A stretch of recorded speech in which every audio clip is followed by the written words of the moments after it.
Hello. I'm just I got I changed this. Hmm.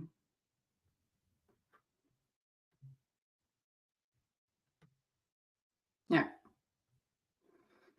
Um I just figured I was researching, of course. No, I don't know how to get it back. Can you guys hear me okay? The mic might be a little too far away. Or it might not be on. Happens to me very frequently.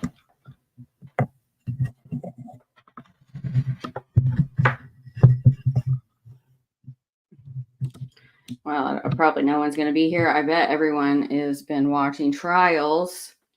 I just could not keep up with Karen Reed. Uh, I work too much for that, but I have been following the Susanna Morales case. It is, I mean, I can't recommend enough. Or I wish more true crime people would watch trials now that we have the privilege of a lot of them going live. Like, you really do learn quite a bit about how things actually work, not based on feelings or emotions or how you think things should go, but actually how they do go.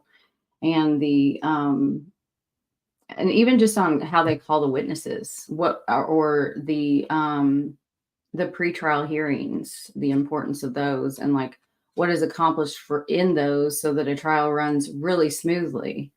And man, the judge in this case, this Susanna Morales case, I think they're on lunch right now, but like, she is phenomenal. She's like, um, it's just, it couldn't be running any more smoothly. And that's like, I know like a lot of us that are here, like Delphi, we all follow Delphi. And this is like what you would want for the Delphi trial, especially if we could see it. That would be great, but I don't think we're going to, and I don't even think it's going to happen in October, to be honest. These things can drag out for such a long time, and people just don't realize it until you have to, until it's your family member. I can remember going through this with Miss Cheryl, Miss Ginger, Miss Dottie, Cher, Roxanne. Like, the wheels of justice just turn really slow. They really do. And it just never ends, just never ends. And then as we see with Rex Heuermann, I mean, we're talking the 90s with this dude, So think of the amount of investigation that has been ongoing for all of these years. Just a little comparison to Delphi of like, dotting your I's, crossing your T's. Yeah, there's going to be mess ups. There's some shady characters involved in law enforcement. That's kind of already pretty well established, pretty high up early on. But that doesn't mean that the whole case is trashed. Just simply doesn't mean that. And Long Island, I don't know what they got in their water there or what, but there are so many serial killers and potential other serial killers, or they may be all Rexes. Who knows? I think there's some that with them adding Jessica Taylor and Sandra Costilla, I think that at least we're going to see Karen Vergata, Peaches, Jane Doe, and the baby, the unidentified yet identified Asian male. And who's the other one? There's one more. We'll have to look at it when I look at the map. But it is, it's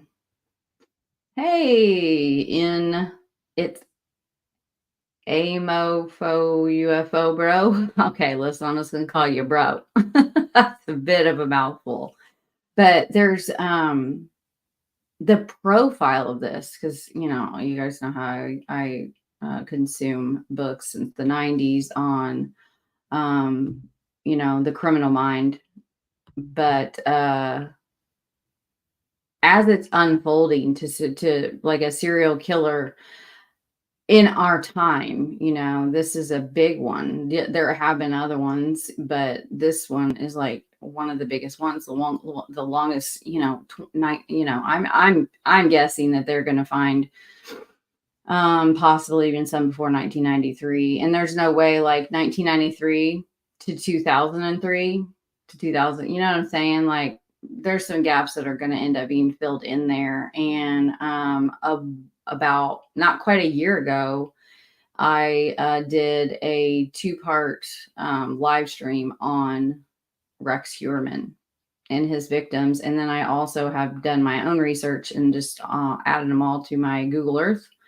And we're going to take a look at that real quick. But the new PCA, probable cause to indict for Jessica Taylor and Sandra Costilla is just like chock full of profile type interesting info, if that makes sense. So that's why I was kind of drawn to it of like, wow, when one of his Googles was a Stockholm syndrome. So it's like, what Stockholm syndrome? Like what was he particularly interested in that time, as he's kind of, you could see through his floppy disk. I mean, what's with dumb old serial killers using floppy? I mean, that's how Dennis Rader was caught. So it's just like, what are you doing with these freaking? Why would you save all that? And I think I know why. I think he has a obsessive compulsive disorder. Maybe not the like stereotypical type, but if you watch that interview he did with that guy just related to his business, and you look at their house and the contents or the overabundance of contents, the fact that he has saved all of this, so OCD, like hoarding, things like that are particularly of interest, just because he doesn't seem to have the ability to get rid of much. So when he says he's taking photos and getting rid of them so he doesn't get caught, he's reading. I've read those same books by Robert Ressler. Like he's reading criminal profiling books to get better at it. And when I originally did that, hey, Pumping Vinyl, good to see you here. On the recent doxing of the Rita Rice Patties Jr. project in the vinyl community. Hey, bud, I don't know. I don't know anything about that, but doxing is never okay. Hey, Georgina, sorry. We were just talking about you over in Recliner last night. He did a live, and and so it happened that we didn't even contact each other about it, but we all ended up being over there again. We used to all hang out in like 2020, just like all the time. And so yeah, his channel's not True Crime Recliner right now, and I think we've talked him into changing it to True Crime Jeopardy, or like True Crime J Party. So kind of like a play on words there. But he did a game night last night. I came in strong on the gray stuff, but fell off when there's analogies, and got a bunch of the HCC ones right. But I think I got beat by 1 point by Ruth, but it's okay. Yeah, he is. He's a lot of fun. So we've done some what do you call them? It's gone. Sketches, some like sketch work where I explain to him of like what a person looks like, that I'm like recalling from memory or from a picture. We've done kind of all things, because he used to do that. He used to do sketches for police departments for suspects or potential suspects.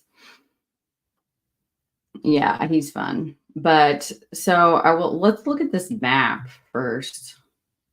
So if you're not familiar with the case we're talking about, like this isn't the episode for you, I recommend you go back to it's be in a playlist. This is just kind of a quick, I kind of wanted to kind of start this so that I know later on tonight I'll actually finish it. But yeah, I appreciate you being here, guys. And I know it's like super short notice. I wasn't expecting a lot to be here because of the trials that are all going on, but I got to go to work. So actually, I should probably set a timer so that I don't forget to leave. I'll get into this stuff and not and be late. Oh, what time is it? Yeesh.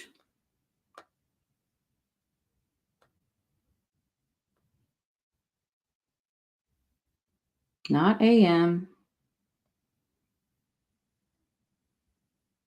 Okay. I turn it on. Oh, and it goes off. No, I can't do that. I'll have to. We're just gonna have to hope it goes off. If anyone is in the chat and we want to remind me that it's at 2:45, I gotta go to work. That'd be great. But let's take a look. So yeah, if Rex Heuermann, he has been indicted on 6 counts of murder, definitely throwing him into the serial killer category. The FBI profile, like if you go to the FBI website or the DOJ, it's 2 or more. They've changed that now, with a cooling off period in between. So that's the difference between a serial killer and a spree killer. Would be there's no cooling off period. They're just on a rampage. Like what's that guy's name? I think it would qualify. Wilbur Chase and uh ooh, one guy that you're just like, yeah, Ed Gein. Well, maybe Ed Gein. What's his name? Richard Ramirez. I think he would be considered a spree. I'm not sure. I'm not really into sprees. Serial killers are kind of what I've always been drawn to. Why can't I get that to go away? Okay, there. Yeah, like you're right, Georgina. It's like just like a big time scary ogre. Like, oh, but this man, like when you watch, like you can see the sadism come out even in that very short interview he did with that guy about his business of just like, yeah, and the mutilation that we're finding that he did on these victims. Yeah, it just that the and they just get that one little thing. And this reading this really gave me hope for you guys all know my passion, Shannon Polk, murder of Shannon Polk. It's still unsolved. Hey, Frank, good to see you. But as I was reading this, it really hit home because with the Shannon Polk case, the detective have kind of told me, they didn't have the funds for the investigative genealogy. And so I was like, well, I know a guy. So I contacted Gray. Gray did an episode on it. Gray agreed to fund it. He got Dr. Colleen Fitzpatrick and her team involved, and they were ready to go. Ready to go. They were like, yeah, we're in. That means, it's going to be completely free to Autauga County, at no cost. And then it was just kind of like, one thing after, and well, no. And when I was at CrimeCon, I got to talking to it's not, I think it's Family Tree. Family Tree is another one of the investigative genealogy sites that law enforcement can use. And they were there, and Barbara Ray Venters was there, like my hero. Her and Dr. Colleen Fitzpatrick are definitely, and Ann Burgess are women that I have like, those are the women that I look up to.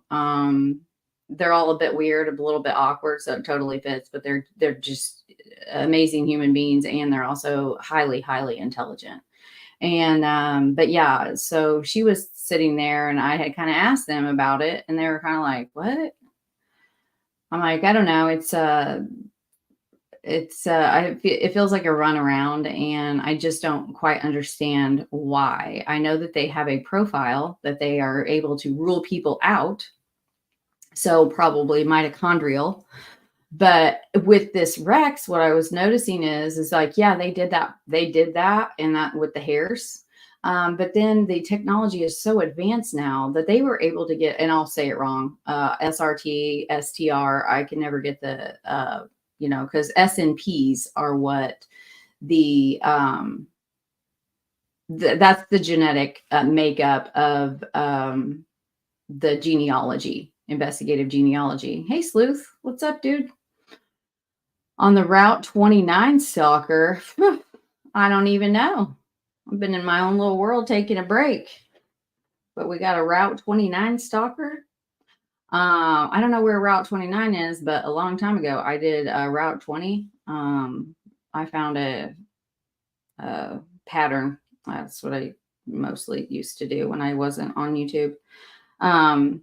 Just look for patterns from NamUs and unidentified, and then I was adding them to my Google Maps at that time, and then I actually ended up getting in contact with the Murder Accountability Project. That guy is really awesome. He talked to me on the phone for quite a while, and then he asked me to send me what I had, and he forwarded it to his contact at the FBI. I don't know if anything ever happened of it, but when I started doing it, I was like, holy crap, like this is very bizarre. Like what is going on with these clusters of missing or later found, unidentified.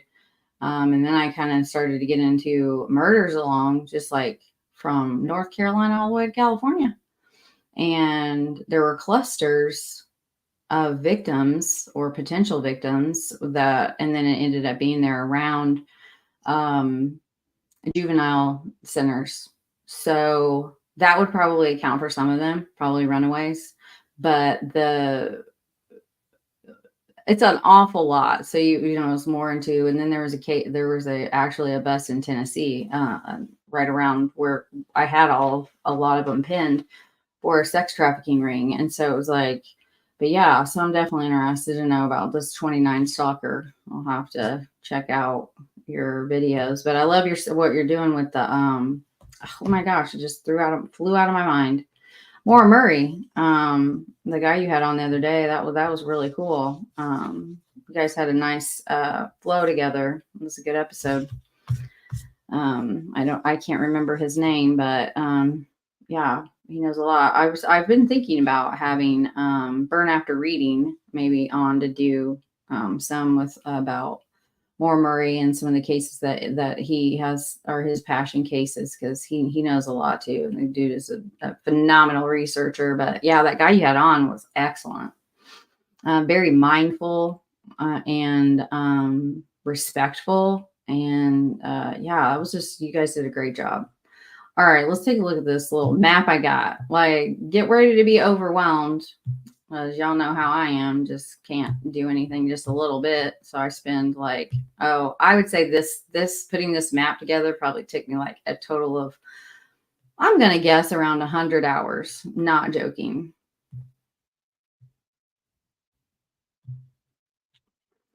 So, obviously I've got a lot on here by now, but yeah, here we are in, Long Island. That's why I say it was just like, this is crazy. Just a crazy amount. Now, some of these, I looked them all up in newspapers.com. So I just started chronologically by year of like dismemberment deaths or unsolved murders, missing, things like that. And then I added them all to my map. And then I went, flew to now and looked up, articles for if these were solved. So a lot of these you'll see where I've said they were solved, like Kelly Sue Bunting. I think that's there's so many serial killers around here. You got Bitroff,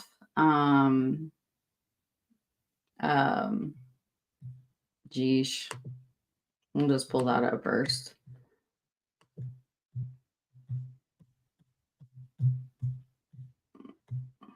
Yeah, so we got Richard Cottingham. He was the OG Long Island, New Jersey torso killer. So you kind of got, that headless and, dismemberment kind of quality about him. But he was arrested in the 1980s. And then you've got Arthur Shawcross, which he's a little, Rochester, but New York. So, but he's one that I've really studied a lot over the years just because of the profile of him. But he was in the 1990s. So you can see the overlap of these guys, already. So Joel Rifkin, and he's one where it was like, yeah, no, I hear people like, oh no, they all got to be wrapped in burlap because of the original 3 victims that Rex Heuermann was charged with. It's like, no, that's just not really how serial killers work. There's differences with their signatures and things like Bitroff.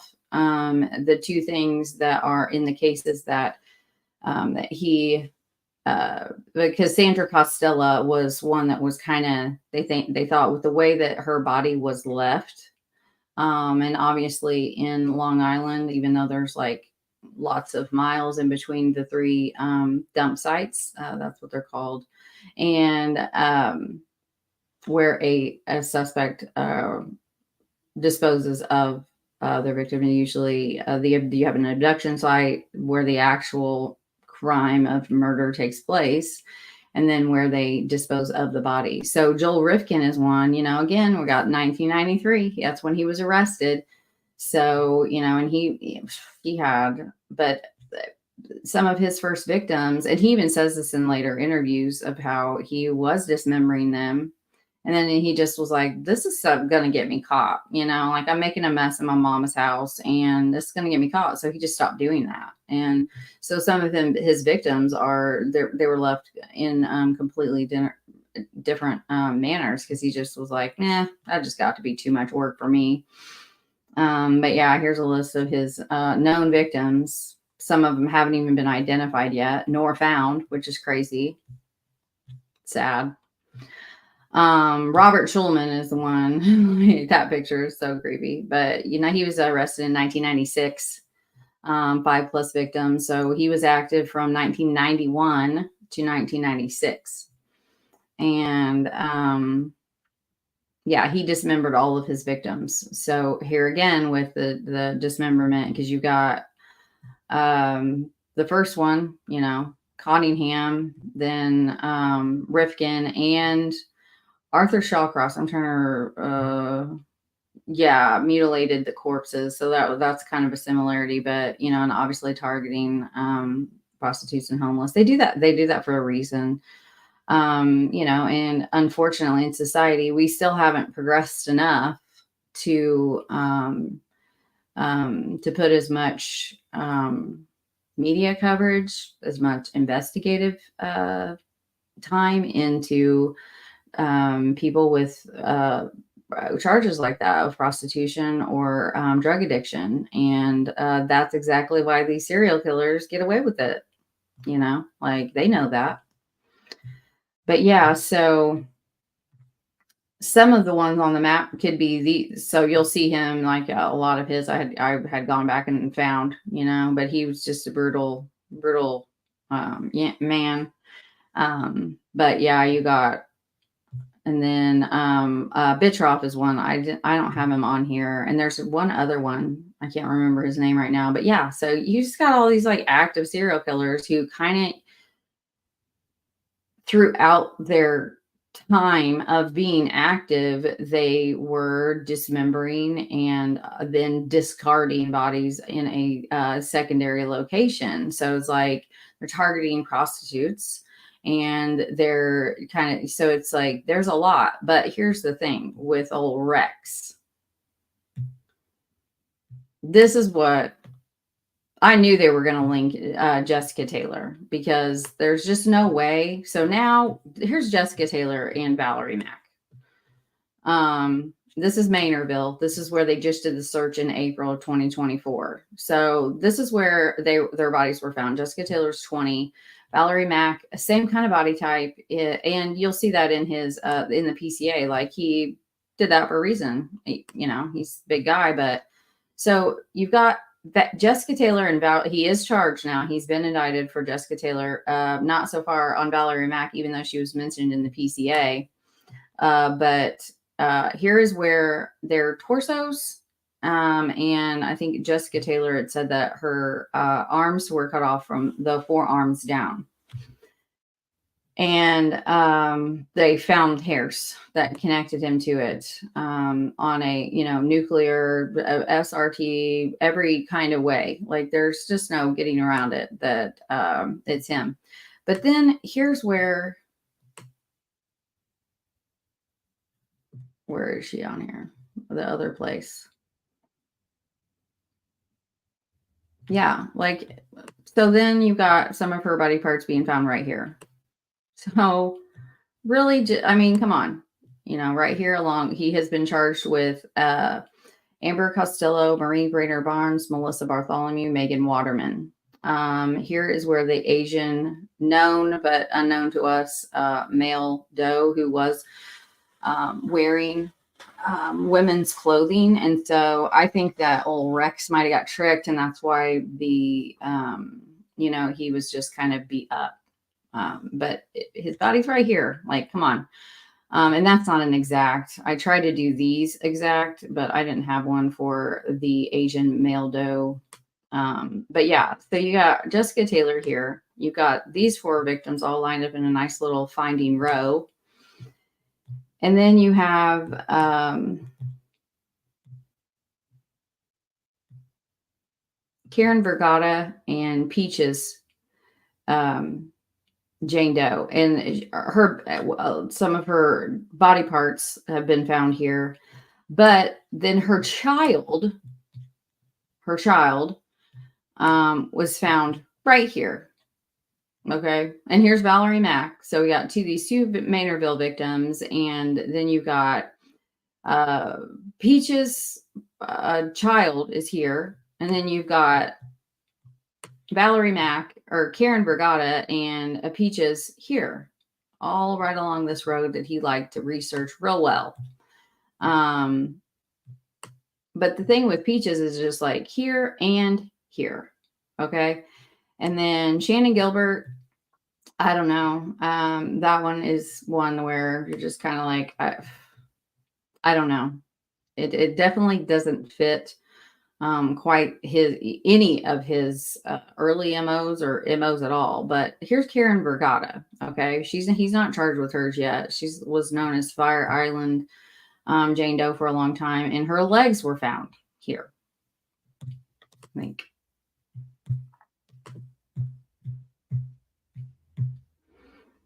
So yeah, her legs were discovered of 2 severed legs on the shores of Fire Island. The legs protruding from a black plastic garbage bag, which if you remember in the PCA, he's talking about these things.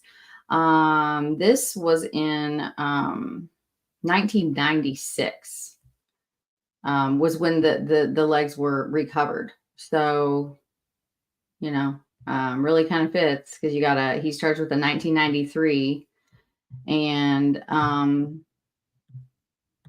these are the 2. This is Colleen McNamee and Rita Tangretti. He was that is Bitchrolf, and I think I really do think. I mean, they got DNA, like pretty solid.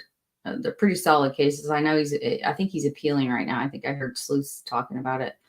And he took for some reason, he took like a shoe and underwear of both victims. But so there are similarities with Sandra Costello, obviously, especially with the time frame that they were finding within like a 3-month period, I think. But Sandra Costello is now it's definitively linked to Rex Heuermann. And, so you just got all of these victims here. And, yeah, so those are the ones, at least I think, that like Karen Vergata and Peaches, Jane Doe, her baby, and the Asian male doe. I think we're going to end up with those being linked to Rex Heuermann as well. But yeah, look at all this like What the heck? And some, when you see a UP, that is unidentified person. That's my information from NamUs. Um,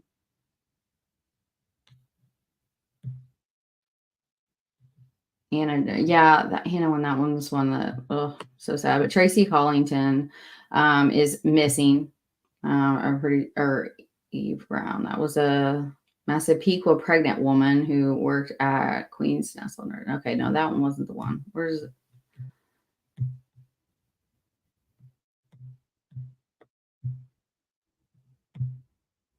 Yeah, she's a missing person from 1994. So she's her body has never been discovered, but obviously with like her line of work, that's one that I kind of was like, oh, that really could be. And like this is where he lives. For some reason I have like two addresses, but we can just like literally look at this house. Like you can tell like this dude is a hoarder.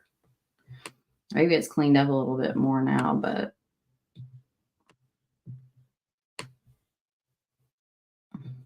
let's not have dropped it the right place.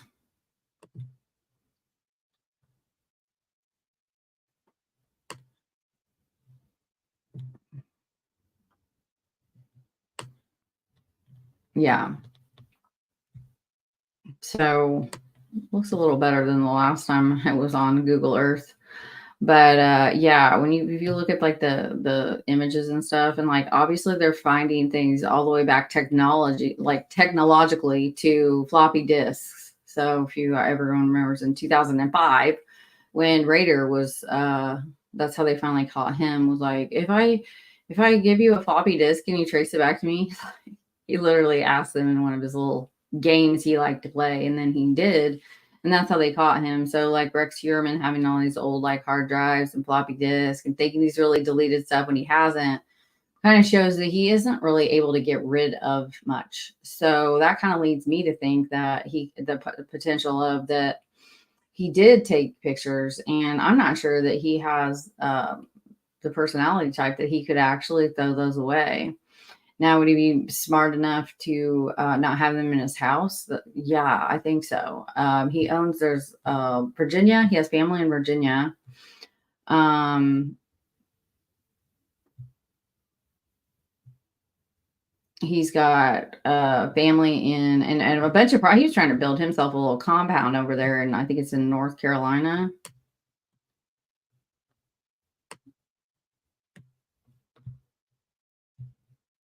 What have I done to this? It's like throwing me off here.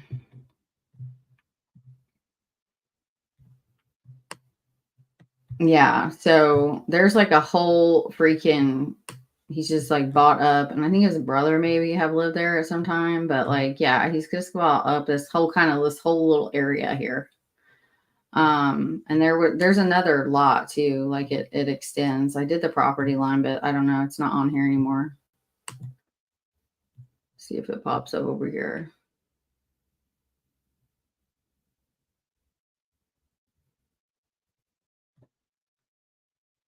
I'm not seeing it.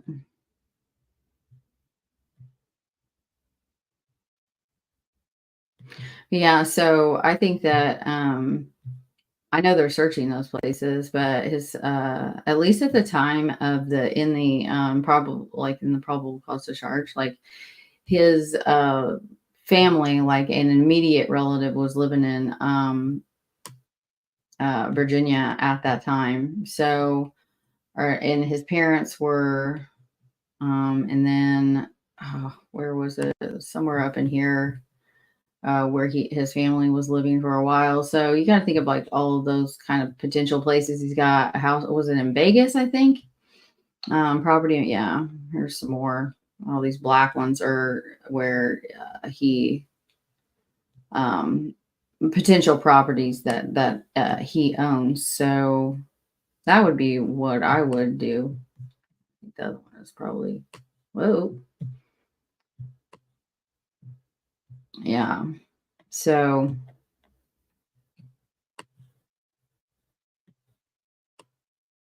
Lots of places. I just think that they're going to be able to, especially those that I showed you on this map here. Of yeah, I think they're related. What do you guys think? Related or no? Hope they check every property. Yeah, old school. So he's been doing this for a while. Yeah, that's what I mean. Um, it's it's pretty crazy, and I think that of like look at when he was active. Just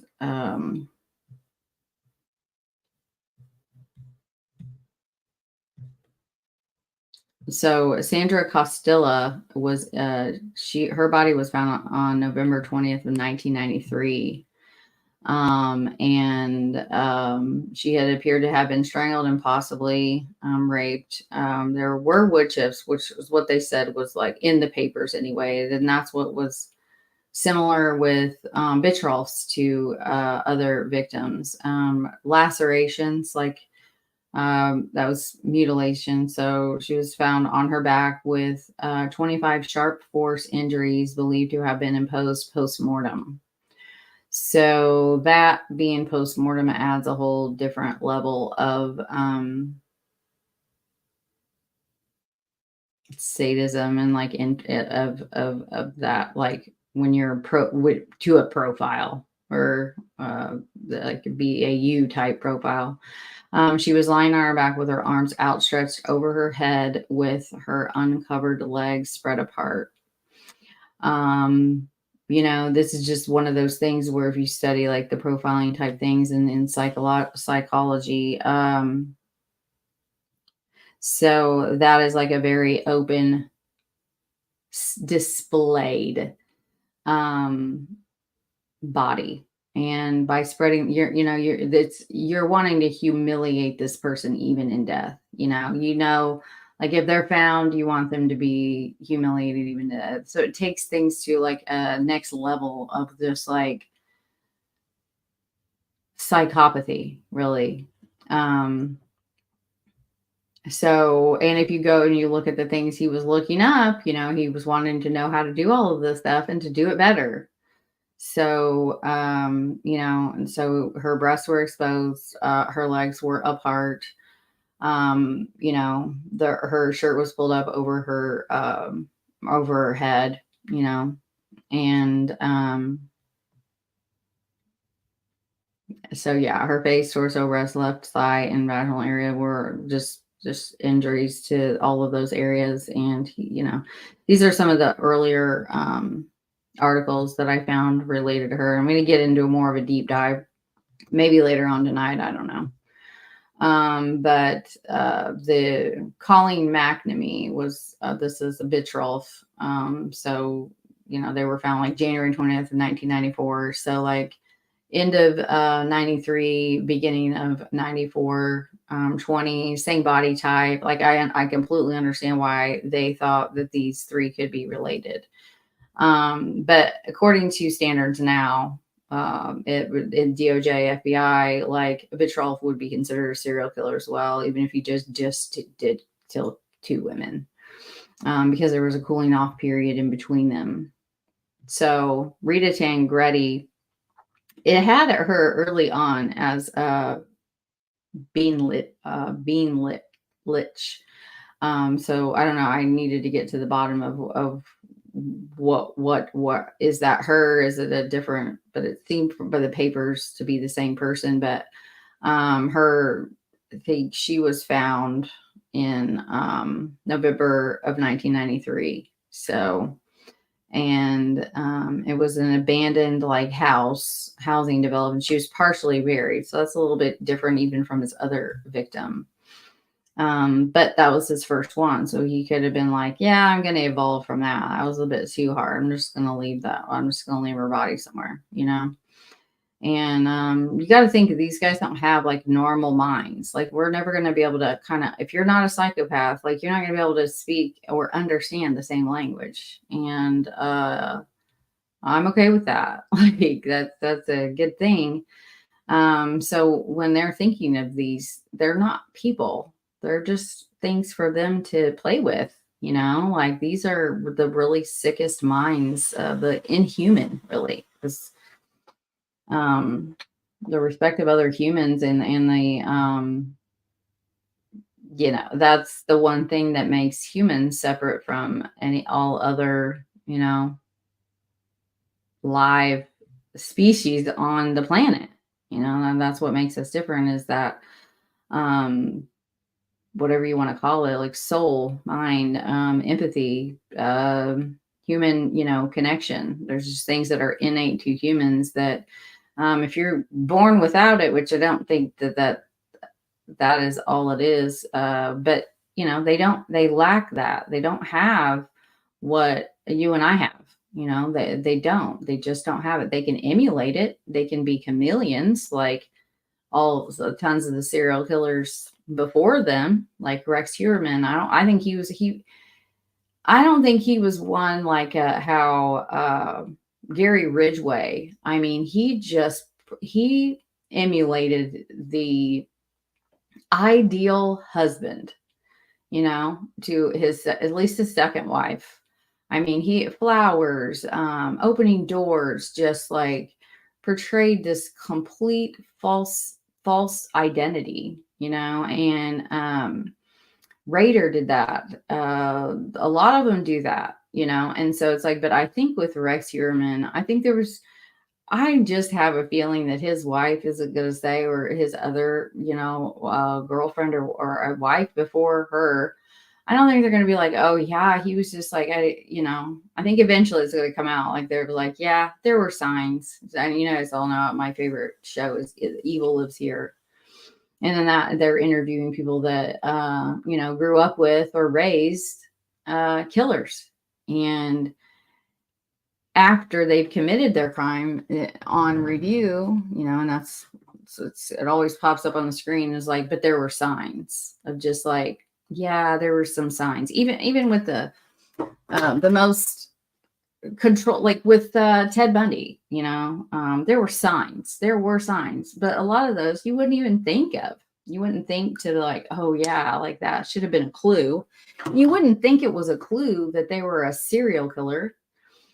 It could be a clue that, yeah, probably not the best guy to be in a relationship with. I'm just like, not sure this is a good idea, but like not to where you would jump to the level of, oh, they're committing murders behind my back at night. Like, but yeah, these guys have a total type. So, and they're drawn to that's why victimology is so important, and not just for the victims that they kill, but the victims that they target for their fake life of pretending to be.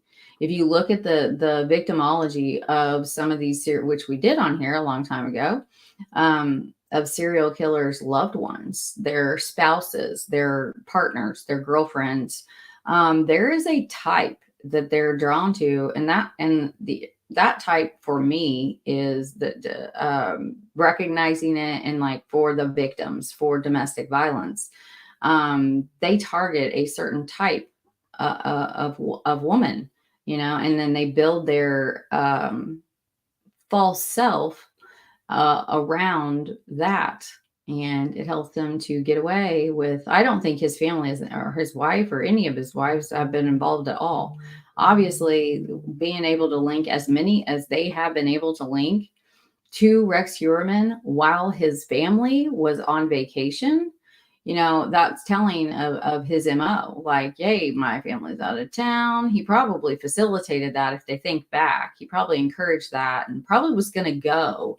And then, something really, really, he's so important at work. You just couldn't get away. No one else can handle it. So I'm not going to be able to go.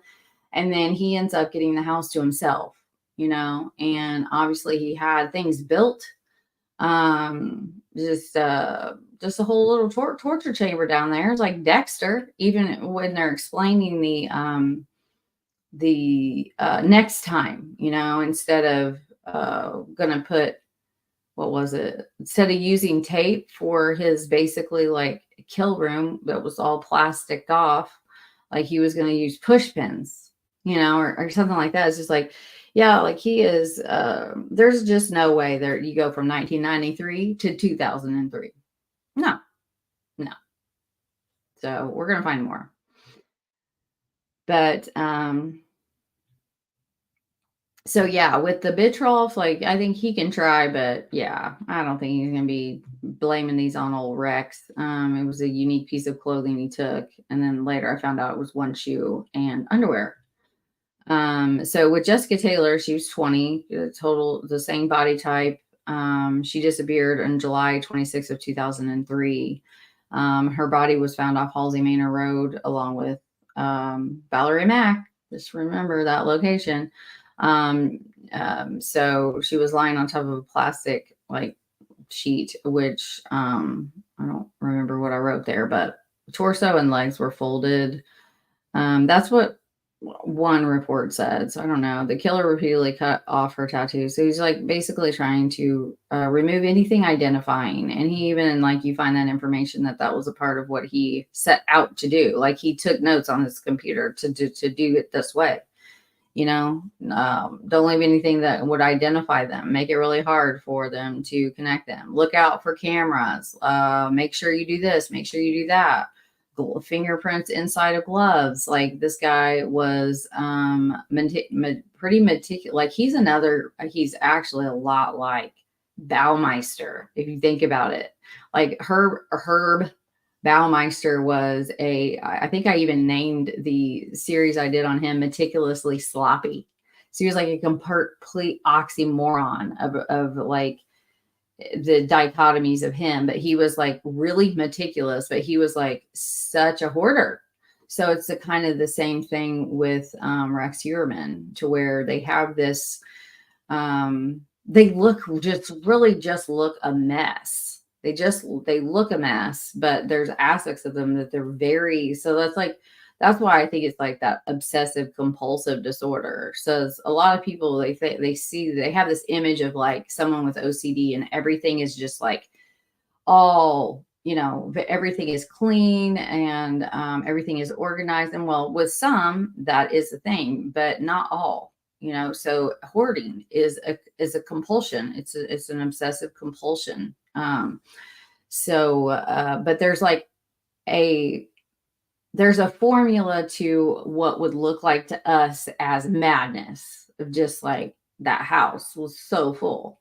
And so was, like with Baumeister, his business and his home, his areas of the home that he got to have for himself, like with the whole mannequins and stuff. Like, I mean, he was just a real hoarder. And they just found identified some more remains. I think they're up to like 13 now, but there's definitely more. But Herb Baumeister's an Indiana serial killer. Just really pretty close to me, actually, the house. And I know one of my clients is really good friends with the current owners of that home. And they she was telling me he gets like they get super annoyed because people are still driving by it and like, creeping around. And I can't imagine, but sure they got a good deal on it. It's a beautiful piece of property, but a little bit too much death for me. So yeah, and then she had some mutilation as well. Jessica Taylor did on her body, centered around her nipples, so that's like one of those things that, that sadism quality of some of these like psychopathic minds. It's going to be interesting when some of the profilers write some books on this guy. But they were still able to identify her by her tattoo. Those go pretty deep. You gotta, so he didn't do a great job on that. But, and then so from these two that were just added, we go back into Maureen Brainerd Barnes. That was in 2007. And so they were all have like that. I don't think Sandra Costilla had a background in or like any kind of former arrest in prostitution, but she was kind of known to be a drifter. she was from another country. I can't remember where. Turks and Tobago, something like it's got like 3 names. I always just remember it from watching beauty pageants when I was like little Miss America. But she was from there. But yeah, I mean, they all kind of just have that same body type. While they all look different and they're all of age, he definitely has some tendencies. So in his searching, so I'm sure there's going to be some stuff that comes up about that. Um, so yeah, she was 2007, and Melissa Bartholomew, 24, and that was 2009. Megan Waterman, 2010. And then Amber Costilla, was in 2010. Yeah, so I think we're going to end up seeing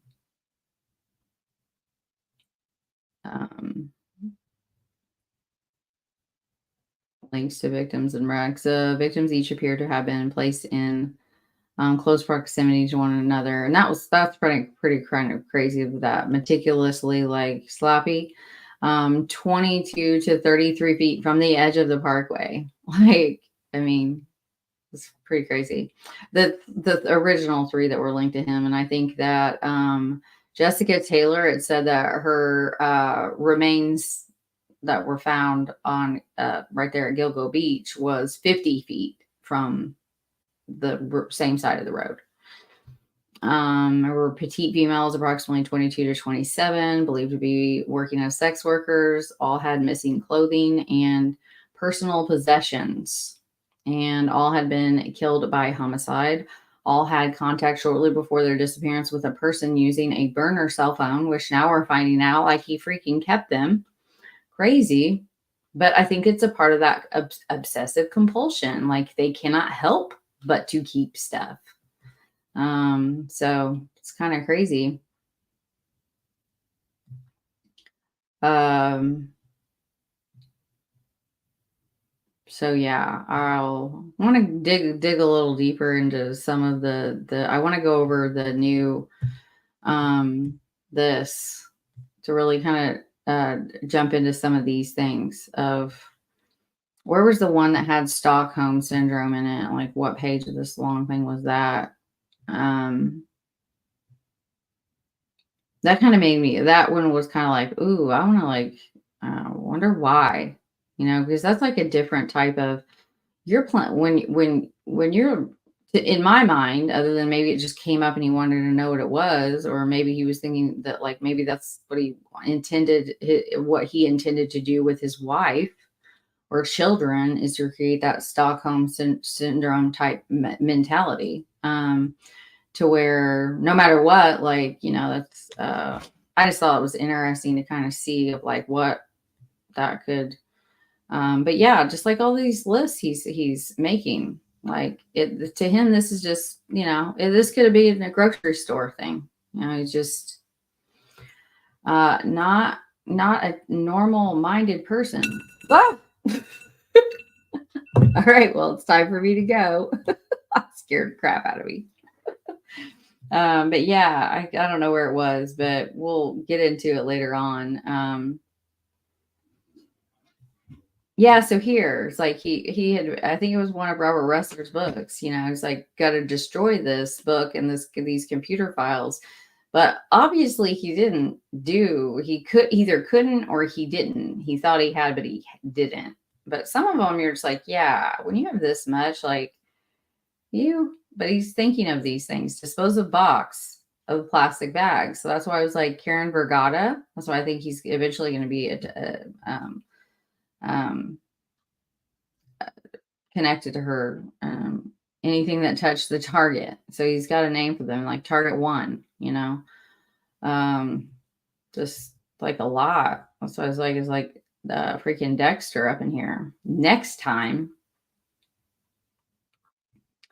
consider a hit to the face or neck next time. And with that's why they thought that Bitroff would possibly with Sandra Costello, because she was hit and strangled.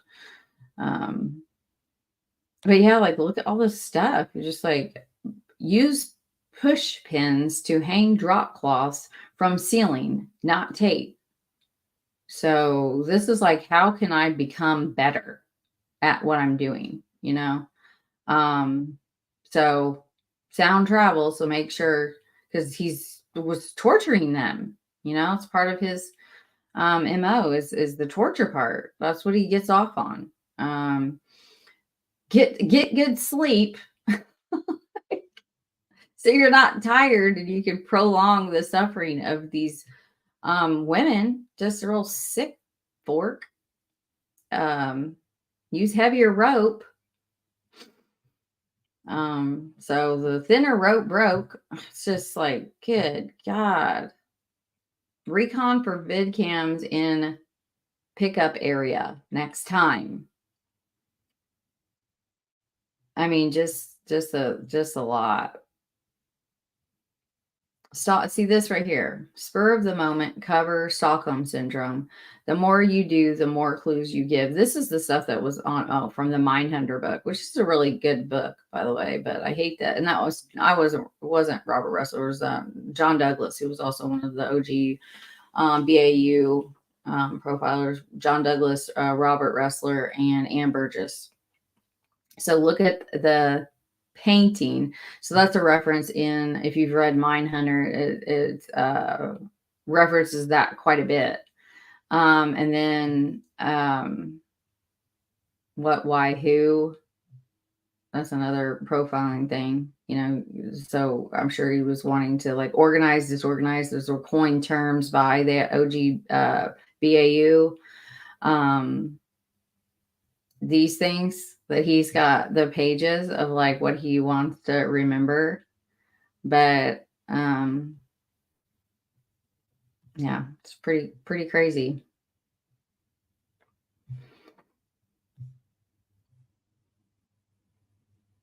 Yeah, I read this book too. It's a good one. The Cases That Haunt Us. It's on Audible. Yeah, so we'll get into kind of some more of the nitty gritty of that, but I gotta go because I gotta go to work. Oh, Georgina, thank you. She says, time now in Ontario, Canada is 2:43, and now it is 2:49, and I really got to go. But thank you for that. Hey, A Wolf, Impossible, Sally. It's parents that have missing daughters are probably hoping this ogre never got their daughter. So I know, right? God, to have to be the parent of one of these girls, to know like all of the stuff that he did, it's hey, Death Valley. I started reading the book Long Haul about the amount of current killers in the trucking industry. Insane. Yeah, that's been a ongoing thing, back 70s and 80s too. Jesperson, wasn't Jesperson, Keith, was it Jesperson? He was a trucker, I think. There's been a few. Yeah, I know. I'm gonna go. All right, guys. Thank you for being here. Hopefully, maybe we'll do something later. Thank you for your super chat. It means a lot. I really appreciate that. It does help out in being able to do this. So I will see you guys all later on. Have a good day.